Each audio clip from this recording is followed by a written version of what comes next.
What's up everybody, welcome back to the vlog. We're at King's Auto Body once again for the final video of the entire build on the Project E46 Resurrection.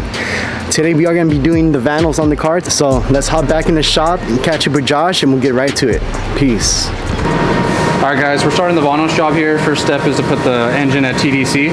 TDC is top dead center, so when the engine is for any kind of timing, you're going to want to need your engine at top dead center to be able to remove your Vanos or check your timing to see where we're at. When you have TDC, these should be pointing directly up. If they aren't pointing directly up, then your timing is going to be off a little bit. As you can see on this one, it had a broken exhaust hub, so I believe that the timing has been moved, and you're going to see that this one is a little crooked to the right, as opposed to this one that's facing pointing straight up. We'll have to adjust that during the job. Alrighty guys, I'm gonna have Josh show you what exactly he needs to do to make sure everything's within timing. So just explain where you left off as to when they weren't lined up, what you had to do. Okay, so before I moved the both camshafts to full retard all the way to the counterclockwise to the left, this when I checked the timing, this tool was going in nice and smooth in the upper hole, but this hole was offset over here where the metal's touching and it wasn't lining up. But that was before putting the engine in full retard on both camshafts. And once you do that, it got the cam lined up. I have to wiggle it a little bit with the wrench.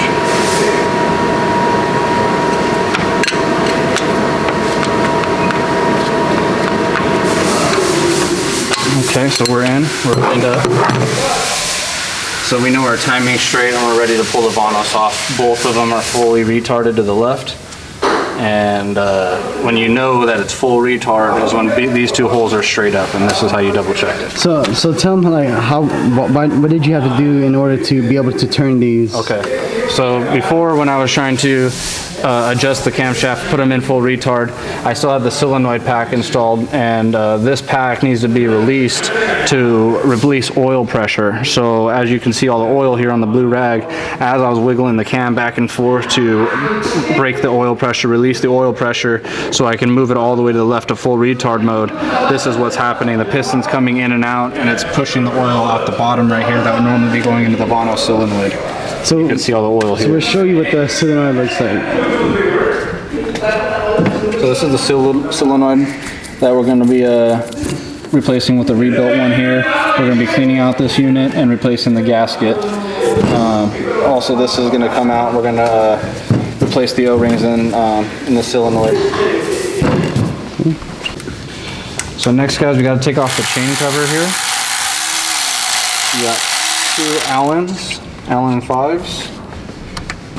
Then we need to hit the 210s on the X brace.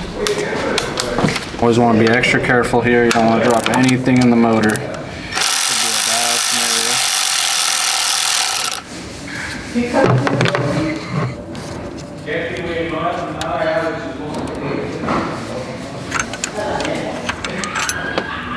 And then next you have this this hard line. There's going to be you're going to want to remove your towels at this point. You can wipe the bottom of the solenoid. There's going to be a small 10, I believe, on the side right here for a bracket for the pipe. And also down here up against the side of the motor, you won't be able to visually see this one. It's kind of, you just feel for it. There's going to be 2 crush washers on this guy. You're going to want to replace them. But you're going to want to be careful taking it off. You want to make sure you get this washer without it falling into the engine.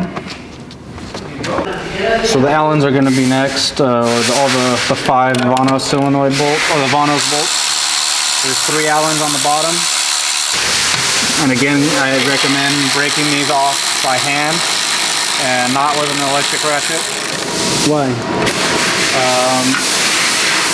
A lot of like the head is aluminum. You use an electric ratchet for something, you know, let's say the bolt was seized in there and it spins in itself, you can ruin the threads inside the head. So it's always best to use hand tools. Being here at the shop, we're trying to do things in a timely order, so I'm breaking loose by hand like a ratchet, and once it's loose, I'm backing it out with the electric ratchet to save some time. Alright guys, so we got the Vanos solenoid bolt, or the Vanos unit bolts out from the lower three, the 3 Allens, and then the 2 10s I have out. I found 2 longer bolts, so I can pull this out and have the bolts supporting the Vanos up in the air, other than it just being on these 10 and 7s.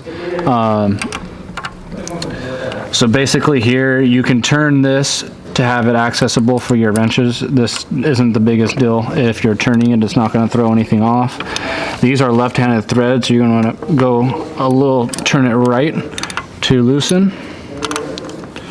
And we're taking off these pieces right now, so they're fully disconnected from the camshafts. Alrighty, so Josh just pulled out the Vanos unit.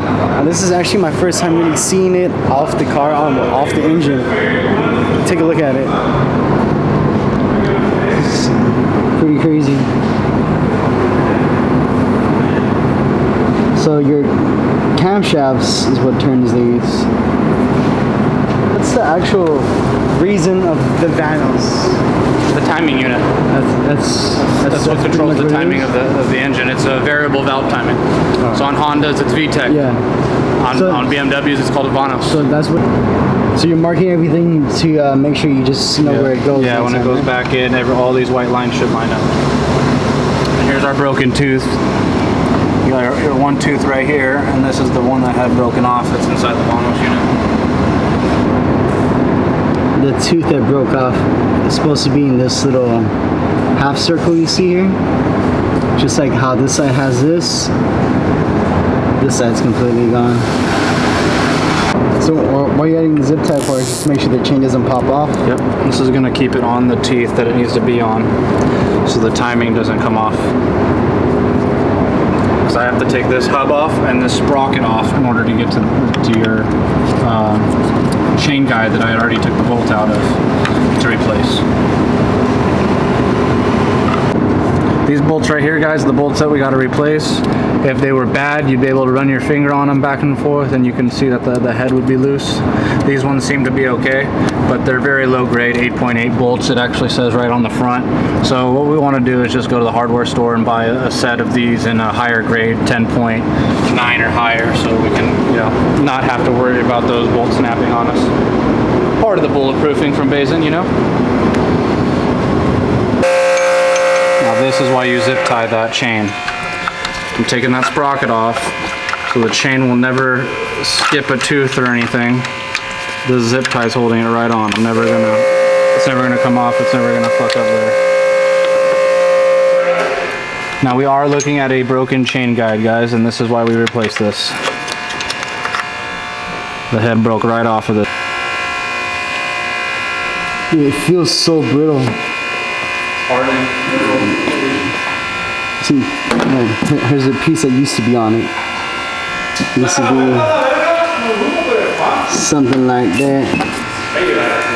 Right there. How about that? I'm joking. So yeah, so this is the new piece right here. The teeth are pretty much almost the same, honestly. The new one looks a little bit thicker. It's about just as wide. It's a slippery little sucker. That's the gist of it. I think the key actually lies in here. I think it's smaller around here, which allows it for less play. So, hear that? Barely nothing. If you put this on the stock piece right here,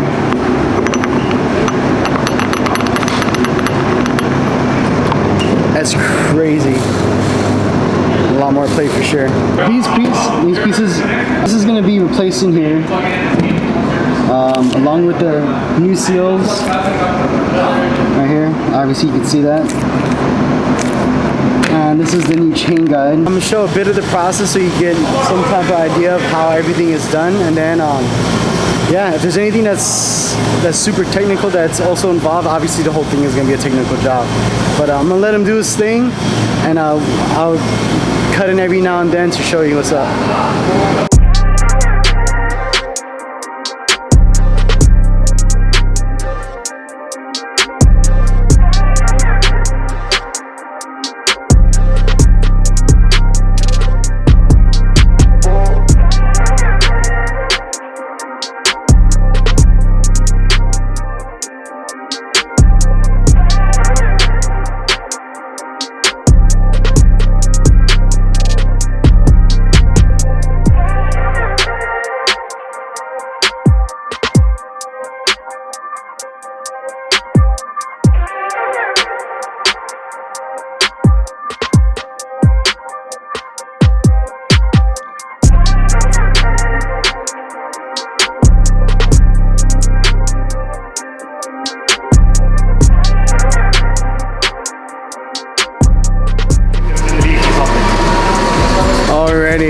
everybody. So everything's put back together for the most part. It's gonna be the first start, so let's see how it goes.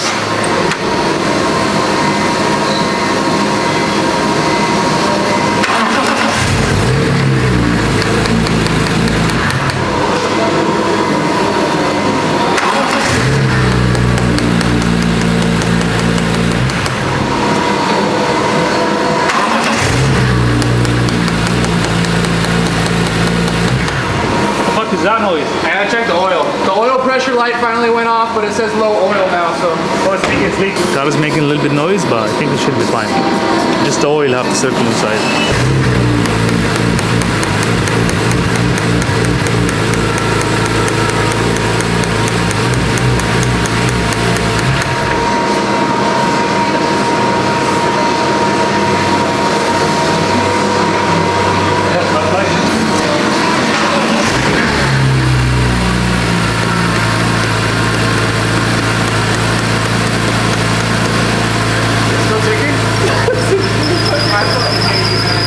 Dude, I turned the fucking car off, man, because I thought it was ticking, man. Oh my god, that is fucked. Oil was fine. I go back in, I go to start it. I can't see Ayed. I want to make sure I'm clear, so I'm like, where's Ayed? And then I see his head down here. I'm like, I wonder what he's doing, but I didn't think anything of it. I start the car and then tick, tick, tick, tick, tick. I'm like, fuck, man. I turn it off, and that's when I started fucking sweating, bro. I'm sorry, man. I'm a bad boss. That was funny. I'd be busting my ass if it happened to somebody else. That's all I gotta say. I'd be laughing so fucking hard. I'm a bad boss, man. I shouldn't do that. Hilarious, dude. You'll do it again. Oh man, great laughs for sure, 100%. I hope all of you guys enjoyed this entire series. I know I did. I learned a lot of things from it, and I hope you guys did too. The next video we are gonna have on this car is when we're gonna get it cleaned up and everything like that. So that's gonna be another video in its own. With that being said, please don't forget to smash that subscribe button and give this video a big like. I'll catch you guys back in the next vlog. Peace.